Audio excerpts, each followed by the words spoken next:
ఈరోజు సాక్షి పత్రికలో ఒక వార్త చూసి నాకైతే కళ్ళు బైర్లు గమ్మినాయి. ఏంటి నిజమా అని. ఆ వార్త ఏంటి?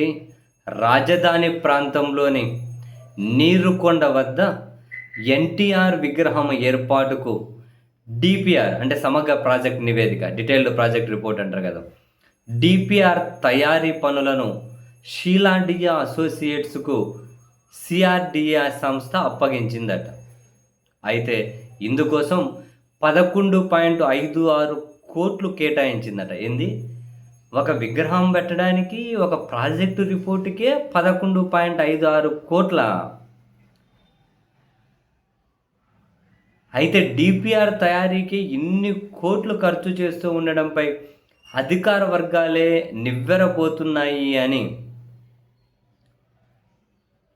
ఒక వార్త రాసుకుంటూ వచ్చారు. ఇది చదివిన తర్వాత నిజంగానే ఫీజులు అవుట్.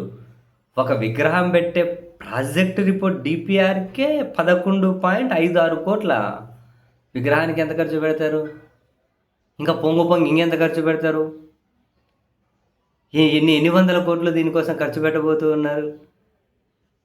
ప్రభుత్వ మెడికల్ కాలేజీలో వాటిని మేము మిగిలిన కొంచెం కూడా ఖర్చు పెట్టి కట్టలేమని ప్రైవేట్ వాళ్ళకి ఇస్తారు, డబ్బులు లేవని.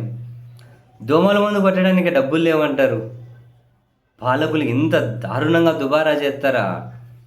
ఒక విగ్రహం పెట్టే దాని డిపిఆర్కే 11.5 కోట్ల రూపాయల పైన.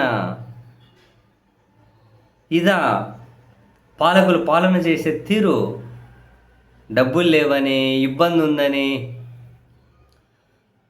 చివరికి ప్రపంచ బ్యాంకు, విదేశీ బ్యాంకుల దగ్గరికి వెళ్ళి అప్పులు తెచ్చుకొని దాన్ని అప్పులు నెత్తిగా పగిలిపోయేటంత భారం అయిపోతూ ఉంటే వీళ్ళ దుబారా పాలకులు ఒకరి బట్టి ముగ్గురేమో ప్రత్యేక విమానాలు వేసుకొని తిరుగుతారు. Up and down share auto లెక్కన ఎక్కడికి బుద్ధి పుడితే అక్కడికి విచ్చలవిడిగా దుబారా.